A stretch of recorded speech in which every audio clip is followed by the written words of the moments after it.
La lógica es el estudio de la estructura del razonamiento correcto. Para ello, intenta establecer principios que garanticen la validez de los argumentos deductivos. Pero no hay un solo tipo de lógica, hay muchas, y entre ellas la lógica borrosa, que es de la que vamos a ocuparnos hoy en Sin Distancias. Tanto las matemáticas como la filosofía tienen en la lógica una herramienta fundamental. Así es que para hablarnos hoy de lógica borrosa contamos con Ángel Garrido Bullón, que es profesor de Matemáticas Fundamentales en la UNED, y con María Teresa Román López, que es profesora de Filosofía también en la UNED.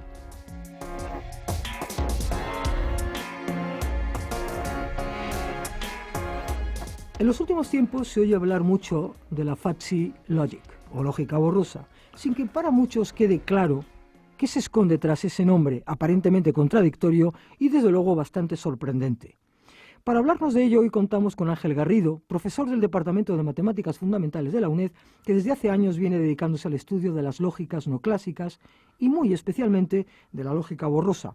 Ha publicado más de 200 artículos sobre diversas áreas de las matemáticas y más de 10 libros. Buenos días, Ángel. Hola, buenos días. ¿Qué puedes decirnos acerca de estas lógicas? ¿Por qué son tan comentadas, como poco conocidas? ¿Crees que tienen algo de atractivo o de novedoso? Muchas gracias ante todo por la amable presentación. Respecto de la notoriedad que ha venido alcanzando la fuzzy logic en los medios de comunicación, debe ser en buena parte debido a que su introductor, Lotti Sade, ha recibido hace poco el Premio Fronteras de la Ciencia, que viene a reconocer las más importantes aportaciones al conocimiento científico.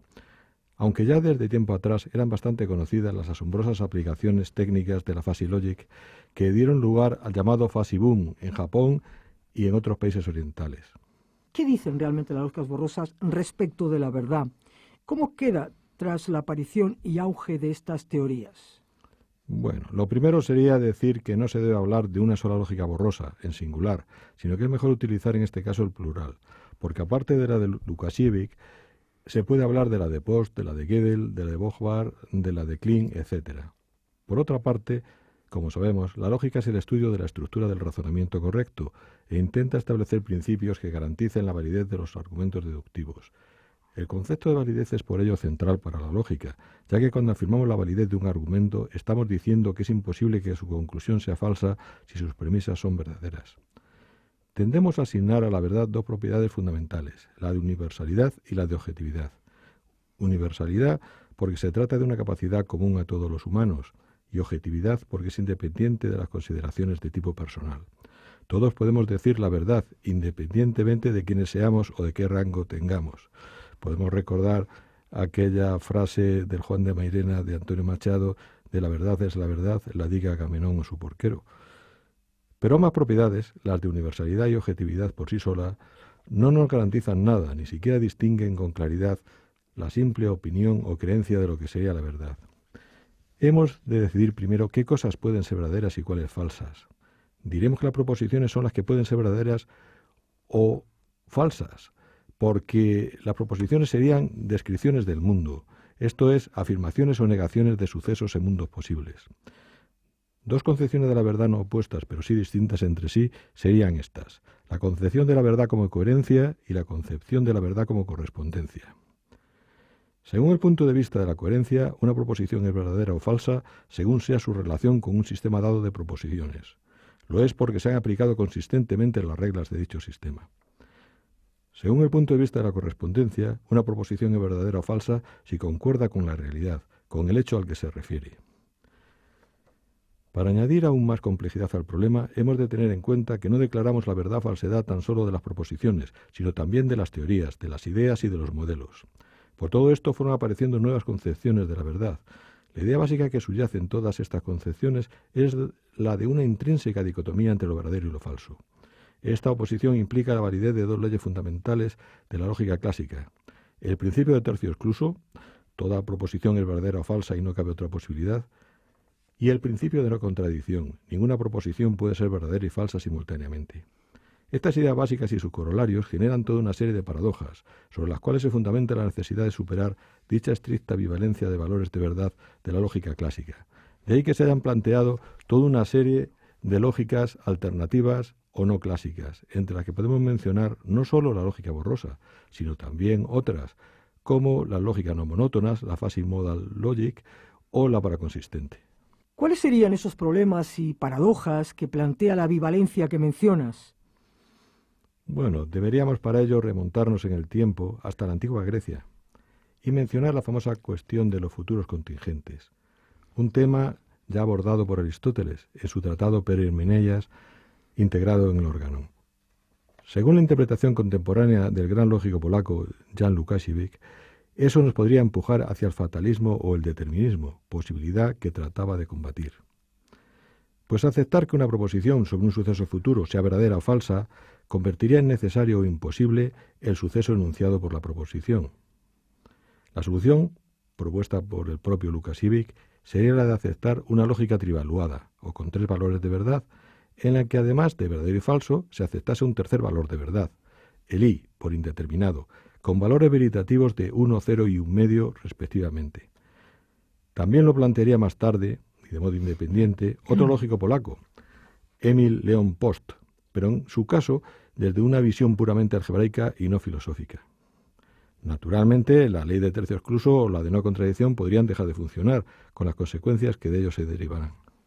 ¿Guarda esto que nos estás contando alguna relación con el conocido principio de indeterminación, donde hay incertidumbre de la mecánica cuántica? ¿Tiene algo que ver las lógicas multivaluadas con las paradojas? Es muy buena pregunta. De sobra es conocido el principio de Heisenberg de la física cuántica, según el cual resulta imposible determinar la posición y el momento de una partícula simultáneamente. Heisenberg concluiría a partir de ello que existen proposiciones carentes de significado. El científico de la computación americano Bart Kosko lleva la interpretación de dicho principio más allá, criticando con virulencia la aplicación de una matemática lineal a la interpretación de un mundo que es no lineal. Bajo esta interpretación no será suficiente una lógica trivaluada, sino que habría de ser n-evaluada con n mayor que 3. Él intentaba adaptar dicho principio ejemplificándolo con un automovilista que conduce por una autopista. Cuanto más mira la carretera, mejor sabe su posición. E inversamente, cuanto más mira el cuentakilómetros, mejor conoce su velocidad. Ambos conocimientos son en cierto modo inversos, pues no puede mirar simultáneamente la carretera y el cuentakilómetros a la vez. Así que, o velocidad o posición. Cuando mejor conocemos nuestra velocidad, porque miramos más el cuentakilómetros, peor conocemos nuestra posición, porque no miramos la carretera. Pero no podemos excluir ninguno de ambos conocimientos. Y volviendo sobre el tema de las paradojas, son clásicas y bastante famosas las de cantidad, conocidas desde el tiempo de los presocráticos. Serían las llamadas oríticas, como la del grano de arena o de mijo de Zenón de Lea. Kosko las define como el camino desde A hasta no A. Si quitamos un grano de arena de un montón, ¿seguiremos teniendo un montón de arena? El problema es, ¿cuántos granos de arena habría que quitar para que el montón dejara de serlo? El problema no es nada trivial, aunque pueda parecerlo, y afecta a muchas expresiones habituales de los predicados, como cuando hablamos de las personas altas. Porque si definimos persona alta como la que mide más de 1,80 m, ¿estamos afirmando que quien mida 1.799 milímetros es bajo?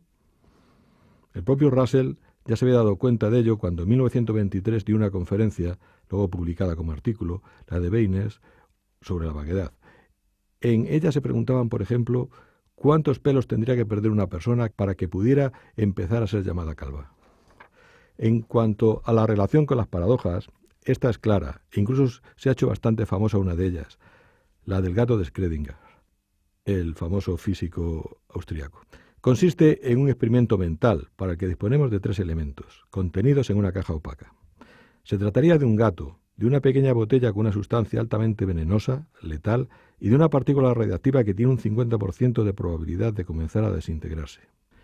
Si ese proceso de desintegración comienza, la botella se destapa y el gato muere. Pero si no comienza, el felino sigue vivo.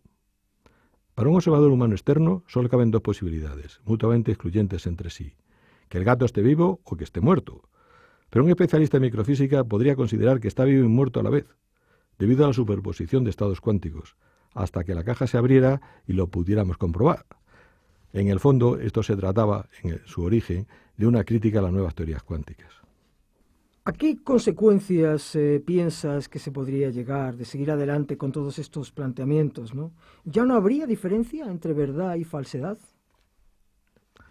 De lo que hemos expuesto se deduce como necesario un replanteamiento radical de nuestros conceptos clásicos de verdad y de falsedad, sustituyéndolos por el nuevo concepto de vaguedad o borrosidad, con lo que la verdad o la falsedad no quedarían más que como los casos extremos.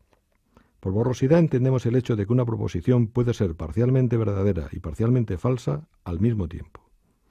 Una persona no será simplemente alta o baja, sino que participará de ambas características parcialmente, de tal forma que sólo por encima y por debajo de determinadas alturas le calificaremos de forzosamente alta o forzosamente baja, mientras que en la zona intermedia de ambas alturas existirá una gradación por la que se va dejando de ser alta y empezando a ser baja o viceversa. Porque el concepto de borrosidad está muy enraizado en la mayor parte de nuestros modos de pensar y de hablar, aunque no nos demos cuenta de ello. Según Cosco, el principio borroso afirma que todo es cuestión de grado.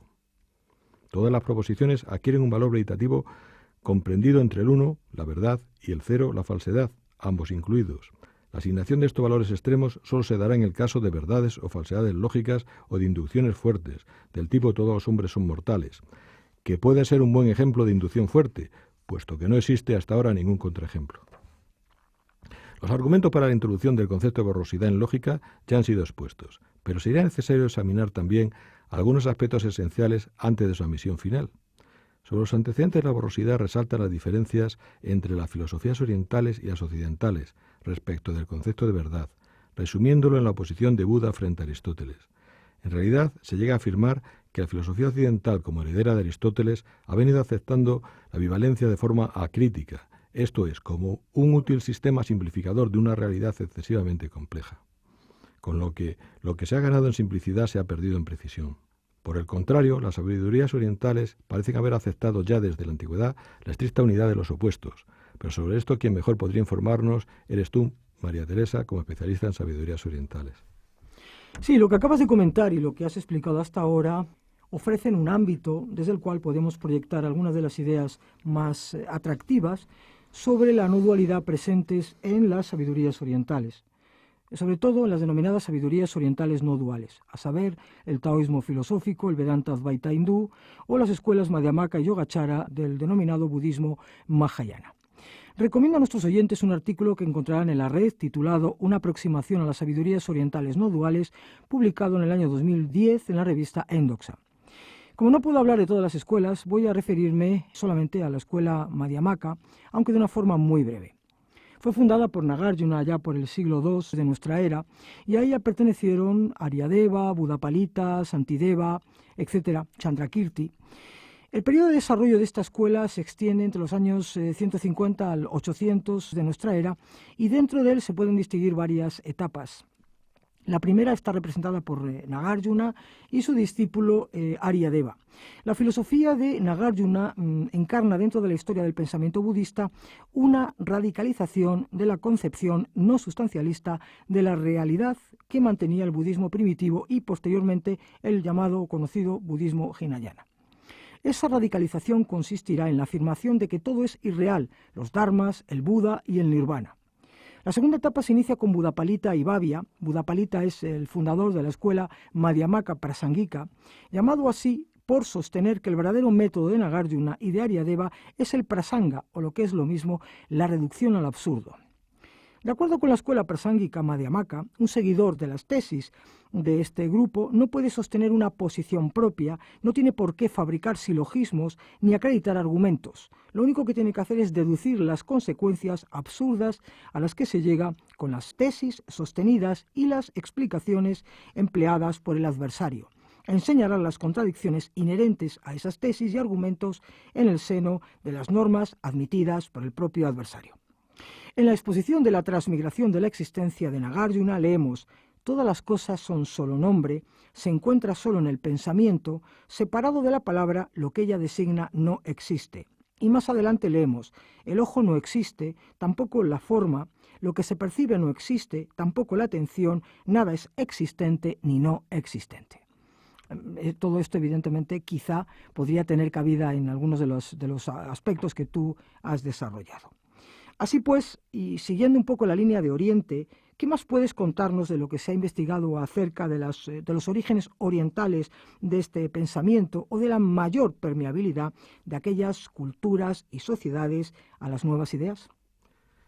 Hay algunos indicios indirectos que nos permiten vislumbrar la existencia de una interrelación con el pensamiento oriental, como podría ser la lista de paradojas chinas del 320 a.C., recogidas por Needham, algunas de las cuales guardan cierta similitud con las de Zenón de Elea.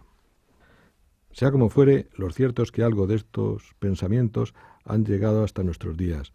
Por otra parte, si bien es cierto que a Aristóteles se le puede considerar el gran introductor de la bivalencia absoluta, hemos de observar que no es cierto que a él se le pasaran por alto los aspectos borrosos de las proposiciones. Recordemos sus agudos comentarios sobre el problema de los futuros contingentes. Si Aristóteles no entró a analizar lo borroso, fue posiblemente porque su objetivo básico era el de esclarecer, aun perdiendo con ello cierta capacidad para los matices.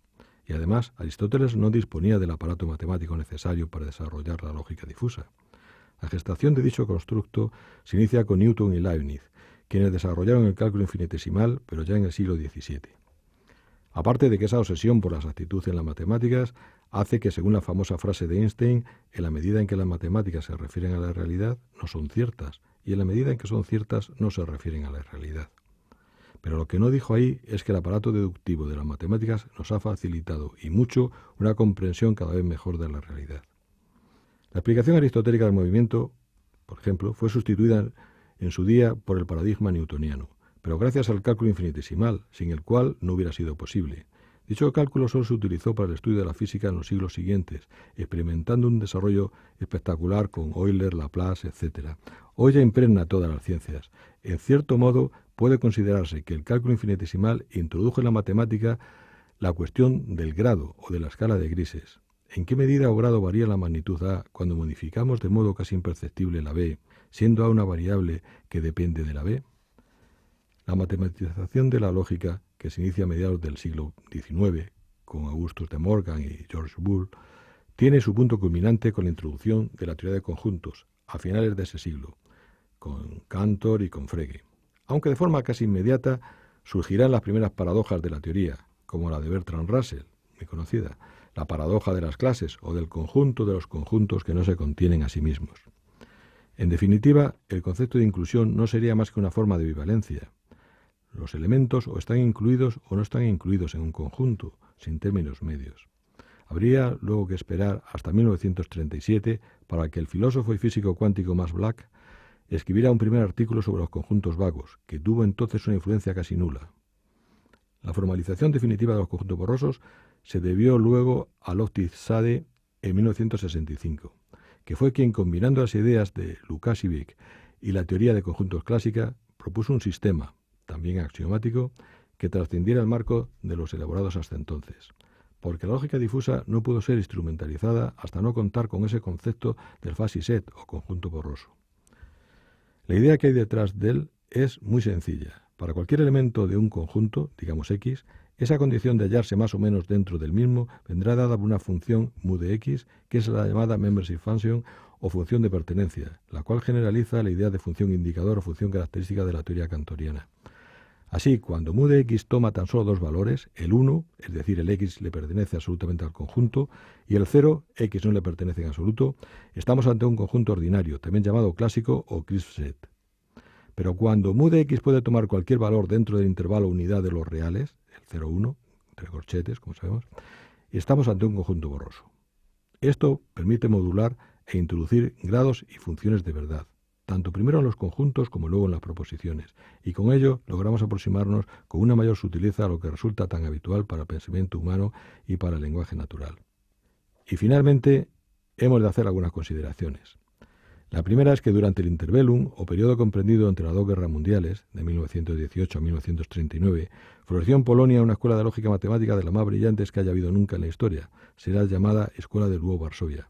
Entre sus integrantes, nombres tan esenciales como Lukasiewicz o Tarski, pero también otros como Kotarbiński, Adiukiewicz, etc.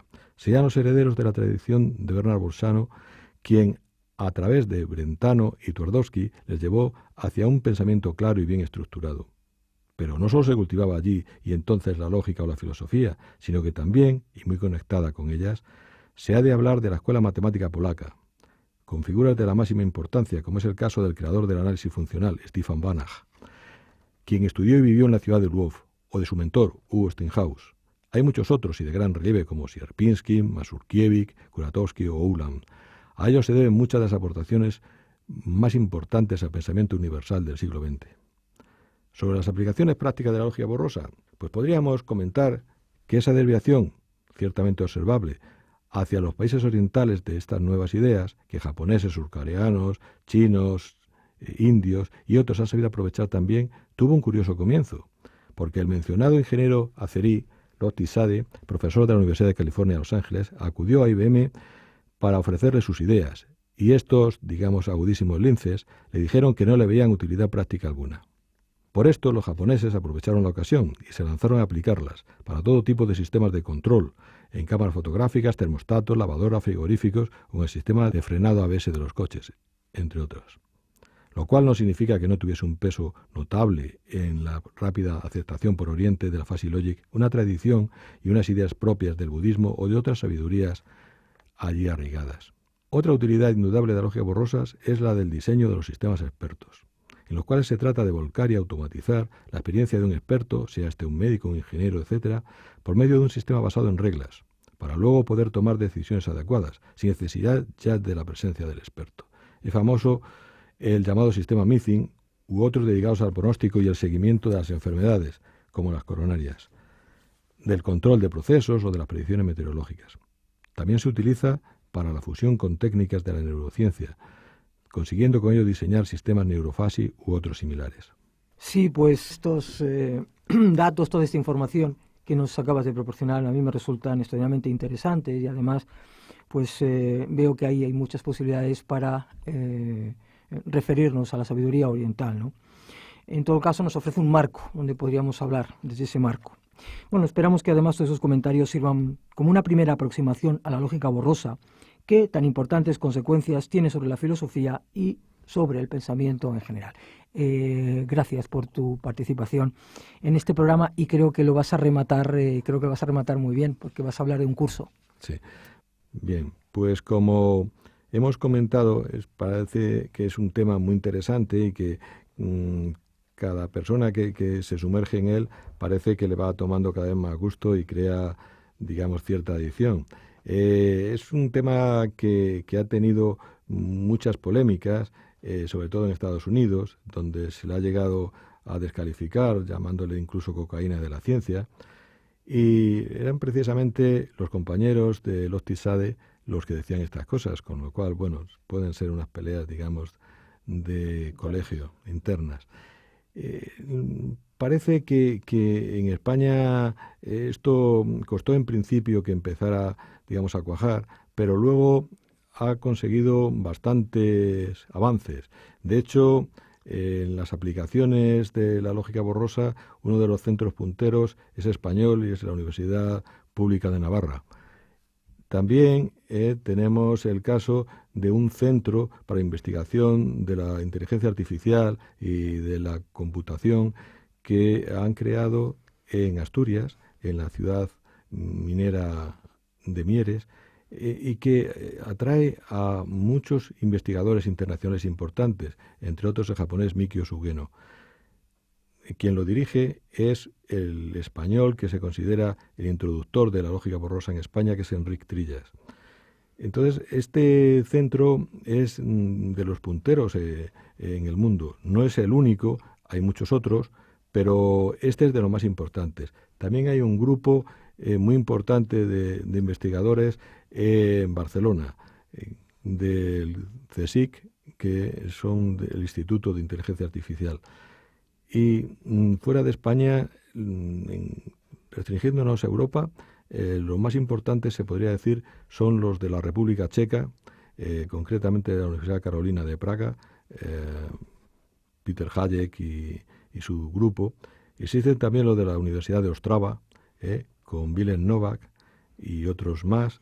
Y también hay grupos en Alemania, en Francia, algunos en Italia, en Austria, que se suelen reunir en congresos pues anuales o cada 2 años, intentando pues hacer avanzar esta ciencia. En otros sitios también, como por ejemplo en China, parece ser que es tal el furor que ha despertado el estudio de la lógica borrosa que hay departamentos y facultades enteras dedicados a ello. Parece ser, por las últimas cifras, que habría más de 30.000 investigadores en China trabajando sobre lógica borrosa. Entonces, en China, en la India, en Japón, ha conseguido mucho arraigo, aunque su base inicial fue la de lo práctico, ¿no? Las aplicaciones. Pero en Europa se han buscado más bien su base matemática y sus implicaciones filosóficas. Entonces, solo comentar que intentamos contribuir al conocimiento de la lógica borrosa organizando un par de cursos de formación de profesorado en la UNED, que serían los de lógica no clásica y matemáticas y lógica borrosa, y que cada año comienzan en diciembre y terminan a finales de mayo. Este ya está en marcha, puesto que es el día 13 de diciembre, y esperamos que con ello consigamos nuestros objetivos. Muchas gracias. Bueno, pues también agradecerte el que hayas contado conmigo para este curso como miembro y bueno, que efectivamente el curso lo diriges tú y en fin, esperemos aportar algo dentro de este camino de la lógica borrosa. Gracias.